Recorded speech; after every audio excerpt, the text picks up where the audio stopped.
Hello guys, আসসালামু আলাইকুম। আশা করছি সবাই অনেক অনেক ভালো আছেন। প্রিয় দর্শক, দেশ ও বিদেশ থেকে যারা আজকের এই নতুন আরেকটি ভিডিও আপনারা দেখছেন, আপনাদের সকলকে জানাচ্ছি আন্তরিক অভিনন্দন ও শুভেচ্ছা। প্রিয় দর্শক, আজকের ভিডিওতে আপনারা জানতে পারবেন যারা প্রবাসে রয়েছেন আপনাদের জন্য দারুণ সুখবর। প্রিয় দর্শক, প্রবাসী ভাই বোনদের জন্য, বিশেষ করে যারা মালয়েশিয়া প্রবাসী রয়েছেন আপনাদের জন্য আজকের এই ভিডিওটা খুবই গুরুত্বপূর্ণ। প্রিয় দর্শক, এখন আর দেরি না করে আপনাদেরকে নিয়ে যাব সরাসরি মূল ভিডিওতে।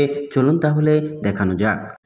সম্মানিত ভিউয়ার্স, বর্তমান অন্তর্বর্তীকালীন সরকারের আইন উপদেষ্টা আসিফ নজরুল সাহেব মালয়েশিয়ায় সফরে গিয়েছিলেন। সেই সফরে মালয়েশিয়া স্বরাষ্ট্রমন্ত্রীর সাথে কথা বলেন। সেই স্বরাষ্ট্রমন্ত্রীর সাথে কথা বলে তিনি বলেন যে বর্তমানে কিছুদিন আগে গত বছর আপনার যে সকল নাগরিক বাংলাদেশের রয়েছিল তারা যে মালয়েশিয়ায় যে অসুবিধার কারণে যেতে পারেনি সেই সংখ্যা ছিল প্রায় 17,000-এর মতো। সেই 17,000 মালয়েশিয়ায় যাওয়ার জন্য তিনি ব্যবস্থা করেছেন। তিনি বলেন প্রথম ব্যাচে 7,956 জন আপনার মালয়েশিয়ায় কর্মী প্রেরণ করবেন। সেই কর্মীগুলো যেতে পারবে প্রথম ব্যাচে। তারপর আপনার বাকি যেই কর্মীগুলো রয়েছে সেই কর্মীগুলো আবার দ্বিতীয় ব্যাচে মালয়েশিয়ায় পাঠানো হবে।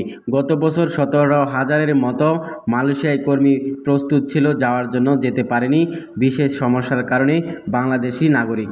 সেই নাগরিকগুলো আবার পুনরায় 17,000 নাগরিক আপনার মালয়েশিয়ায় যেতে পারবে, সেই উপদেষ্টা জানিয়েছেন বর্তমান আপনার আইন উপদেষ্টা ডক্টর মোহাম্মদ আসিফ নজরুল সাহেব।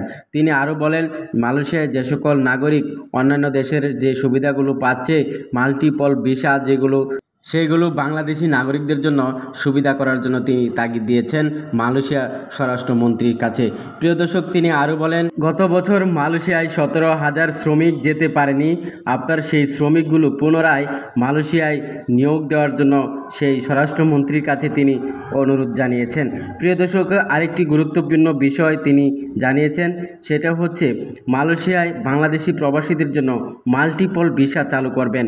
সেটা অনেকে হয়তো জানে না মাল্টিপল ভিসা কি। এই ভিসাটি দিয়ে আপনি চাইলে বাংলাদেশে 6 মাস পর পর ছুটিতে আসতে পারবেন। এই ভিসা দিয়ে আপনি চাইলে যে কোম্পানিতে যাবেন আপনি সেই কোম্পানি চেঞ্জ করতে পারবেন। যেমন আপনি পাম বাগানে যেতে পারবেন, সুপার শপে চাকরি নিতে পারবেন। অর্থাৎ মাল্টিপল ভিসা পেলে আপনি ভ্যারাইটিস চাকরি নিতে পারবেন, কোম্পানি চেঞ্জ করতে পারবেন, অন্য কোম্পানিতে যেতে পারবেন। কিন্তু মালয়েশিয়ায় এই সুযোগটি বাংলাদেশি প্রবাসীদের জন্য নেই।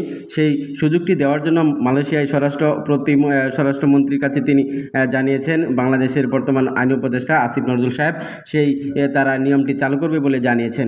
প্রিয় দর্শক, এই দুটি বিষয় গুরুত্বপূর্ণ ছিল। একটি ছিল আপনার যারা বাংলাদেশি প্রবাসী রয়েছেন আপনাদের জন্য, যে গত বছর 17,000 মালয়েশিয়ায় শ্রমিক নেওয়ার কথা ছিল, বিশেষ কারণে সেই শ্রমিকগুলো যেতে পারেনি, সেই শ্রমিকগুলো পুনরায় নিয়োগ দেবে।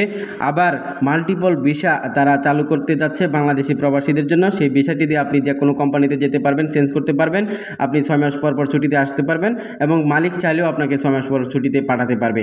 প্রিয় দর্শক, এই ছিল আজকের ভিডিওতে। সবাইকে ধন্যবাদ জানিয়ে আজকে এখানে শেষ করছি। আসসালামু আলাইকুম।